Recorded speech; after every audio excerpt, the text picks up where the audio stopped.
तो दोस्तों, in the world of take overs and left overs, Real Madrid is owned by the real lovers. जी हाँ दोस्तों, Real Madrid को own करते हैं 90,000 Real Madrid fans who are called the socios. काफ़ी ज़्यादा लोगों को लगता है कि one of the wealthiest club in this world is owned by one of the wealthiest people around the globe, and that is Florentino Perez, जिसकी worth है इस टाइम 200 करोड़ यूएसडी फोर्स के द्वारा बताया गया है। बट दोस्तों, Florentino Perez, papa Perez is the main man ज़रूर, but he is not the owner of the club. Florentino Perez is elected by the one and only the socios, 90,000 Real Madrid fans। तो दोस्तों, आपको एक सोशियोस होता क्या है, एक सोशियोस बनते कैसे हैं, एक सोशियोस को क्या क्या रिस्पॉन्सिबिलिटीज़ होती है, क्या क्या प्रोज है, कौन से एक सोशियो ओन्ड क्लब होने के, इस सारी चीज़ों के बारे में बात करेंगे दोस्तों। क्योंकि ऑब्वियसली दोस्तों, as a Real Madrid fan and as a football fan भी हम लोग काफ़ी वो रहते हैं कि भाई, जैसे अब्रामोविच का हमें पता है, शेख मंसूर का पता है, लोलाल खलीफी का पता है हमें कि ये लोग हैं, ये बंदे ओनर्स हैं, और अब तो आ गए न्यूकासल के भी ओनर्स। तो वैसे ही मैं काफ़ी इंटरेस्टेड था ये चीज़ जानने से, तो मैंने थोड़ी पढ़ाई वढ़ाई थोड़ी सी देखा उधर उधर, और मैंने सोचा कि चलो भाई, इस चीज़ को हम सबको बताना चाहिए। तो मैं सबसे आसान भाषा में बताने की कोशिश करूँगा कि रियल मैड्रिड के ओनर्स कौन है और उनकी रिस्पॉन्सिबिलिटीज़ क्या है। तो बेसिकली दोस्तों, जैसे मैंने आपको बताया, 90,000 people, a group of socios own Real Madrid, और वो इलेक्ट करते हैं हमारा प्रेसिडेंट, हमारा बोर्ड ऑफ डायरेक्टर्स। दोस्तों, एक सोशियोस बनने के लिए आपको कोई ज़्यादा दोस्तों की ज़रूरत नहीं। आपको स्पेन जाना है और सिर्फ 2 दोस्त बनाने हैं, always always quality over quantity. और वो दोनों दोस्त कुछ ऐसे अरे गहरे बंदे नहीं होने चाहिए, वो दोनों होने चाहिए सोशियोस। तो 2 सोशियोस अगर एक बंदे को वाउच करते हैं कि ये लड़का, ये जो है ना जयंत, इससे बड़ा मैंने ना ना ना ना, ना इससे बड़ा फ़ैन नहीं देखा मैंने, ये कुछ भी दे देगा, अपना कुछ भी करने को तैयार है ये उस बैच के लिए और रियल मैड्रिड के लिए, और ये डिज़र्व करता है एक सोशियो बनना, तो कॉन्ग्रेचुलेशंस, आप सोशियो बन गए। एक सोशियो बनने के बाद एक छोटी सी फ़ी होती है 123 यूरोज़ की, जो आपको हर साल पे करनी होती है रियल मैड्रिड के। तो 90,000 इंटू 123 कैलकुलेशन करेंगे आप, हम चलते हैं आगे।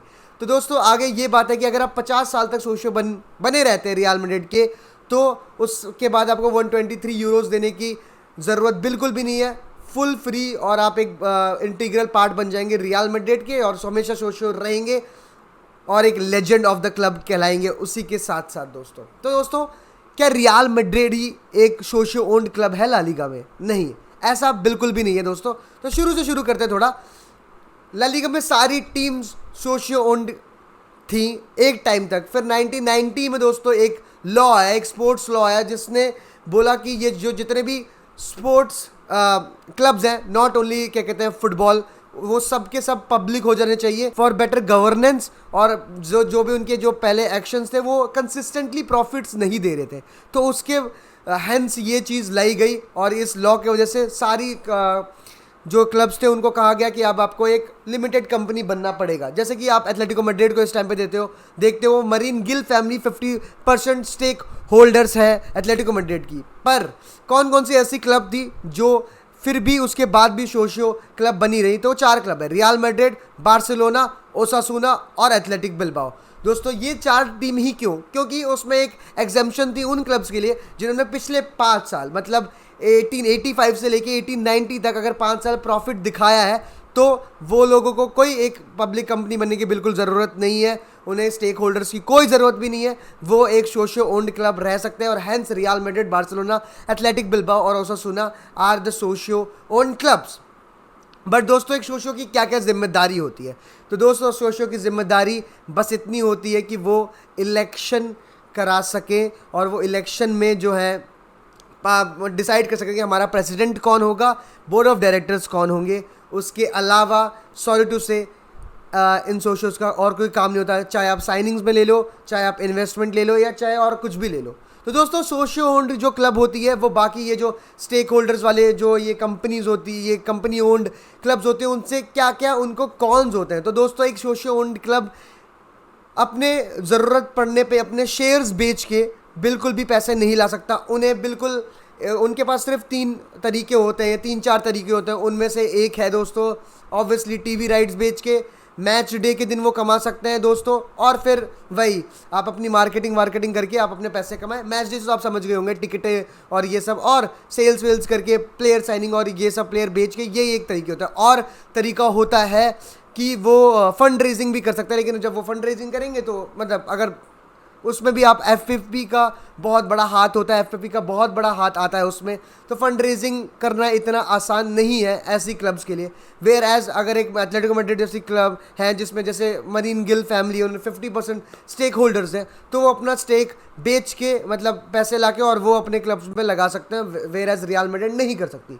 बट रियल मैड्रिड क्या कर सकती है, बिकॉज रियल मैड्रिड एक सोशल ओन्ड क्लब है, तो वो एक नॉन प्रॉफिट ऑर्गेनाइजेशन एंटिटी दिखा सकती है अपने आप को बैंक के सामने, और बैंक ये समझती है उन्हें कि they are a non profit entity, और जो उनको लोन होते हैं वो काफ़ी चीप रेट पे मिल जाते हैं। जैसे कि अभी रियल मैड्रिड का कंस्ट्रक्शन हो रहा है स्टेडियम का, तो ये सारी चीज़ें वो फंड लाने के लिए, उसमें बहुत फंड लगेगा, तो वो स्पॉन्सरशिप और ये सब तो है ही है, बट वो हम बैंक से भी लोन ले सकते हैं और इसमें पैसा इन्वेस्ट कर सकते हैं। बट दोस्तों आपने ये बात ज़रूर देखी होगी कि जो भी बोर्ड ऑफ डायरेक्टर्स होते हैं, फ्लोरेंटिनो पेरेज भी देख लो आप, 200 crore USD is the worth of Florentino Perez. तो ये एक चीज़ दर्शाता है कि जो बोर्ड ऑफ डायरेक्टर्स और प्रेसिडेंट होते हैं उनका अमीर होना ज़रूरी है। मतलब क्वेश्चन यही आया मेरे दिमाग में, क्योंकि एक मतलब मैं भी एक बहुत बड़ा रियल मैड्रिड फैन हूँ, तो मैं कल प्रेसिडेंट के लिए क्यों नहीं खड़े हो सकता, क्योंकि दोस्तों एक चीज़ होती है कि हर साल रियल मैड्रिड को बैंक को देना पड़ता है 15% of overall turnover, no matter what, profit हो रहा है या लॉस हो रहा है, कुछ भी हो रहा है, आपको 15% बैंक को देना ही देना है, ठीक है, एज अ गारंटी, ठीक है। बट खुदा ना खास्ता कभी ऐसा दिन आ जाए कि रियल मैड्रिड बहुत ही बुरे हाल में होगी, बट लॉसेस में जा रही होगी, बट फिर भी उनको ये 15% देना हो पड़ेगा, और वो जाएगा 15% किसके जेब से, वो जाएगा ये बोर्ड ऑफ डायरेक्टर्स, और वो जाएगा प्रेसिडेंट की जेब से। ये डिसाइड कौन करेगा, ये ला लीगा फोर्स कर सकती है आपको करने के लिए, ये बोर्ड ऑफ डायरेक्टर खुद डिसाइड कर सकते हैं कि यार भाई हमें तो देना पड़ेगा, या तीसरा जो सोशियोज हैं उनका 5% वोट भी काफ़ी है ये आपको देने के लिए, कि भाई मतलब फोर्स करने के लिए कि दोस्तों चलिए पैसे दीजिए अपनी जेब से। तो इसलिए बहुत ज़रूरी है कि जो आपके बोर्ड ऑफ डायरेक्टर्स है उनका उनका माल पानी होना बहुत ही ज़रूरी है दोस्तों। तो ये ऐसी सिंपल सी बात है। और क्या फ़ायदे हैं भाई सोशल ओन्ड क्लब का, तो सोशल ओन्ड क्लब की ये बात है कि आप इनको मूव नहीं कर सकते, आप इनको हटा नहीं सकते उनकी मतलब जो भी जगह है, कोई रियल मैड्रिड को आके नहीं बोल सकता चलिए आप यहाँ से शिफ्ट होइए, ऐसा कुछ भी नहीं हो सकता। और दूसरी बात कि अगर कल को कोई भी ऐसा बंदा आता है जिसके पास ही इज़ मतलब रिच इनफ, ठीक है, he has finances enough to buy Real Madrid, मुंह पे मुंह देंगे, बट हम आपको रियल मैड्रिड नहीं देंगे, nobody can buy Real Madrid. ये एक बहुत ही बड़ा प्रो है being a socio owned club, और रियल मैड्रिड के सोशो कभी भी ऐसा दिन नहीं आने देंगे जहां पर हमें रियल मैड्रिड को बेचना पड़े। तो दोस्तों ये थी पूरी की पूरी टोटल कहानी, और अगर आपको अभी भी कहानी नहीं समझ आई, मैंने आसान भाषा में समझाने की कोशिश करी और आपको थोड़ी सी टफ भाषा में सीखना है, तो मैं लिंक इस वीडियो का जहाँ से मैंने थोड़ी जनरल नॉलेज ली थी इस चीज़ के बारे में, वो उसका लिंक मैं डाल रहा हूँ अभी, और आप जाके देख लें। टीफो फुटबॉल ने इसमें बहुत ही प्यारी वीडियो बना रखी है। तो ये थी कहानी दोस्तों about the club that owns the football, history that owns football, उसको कौन ओन करता है उसके बारे में। हाला मद्रिद वायनाडा मास। मिलते हैं अगली वीडियो में, बाय बाय।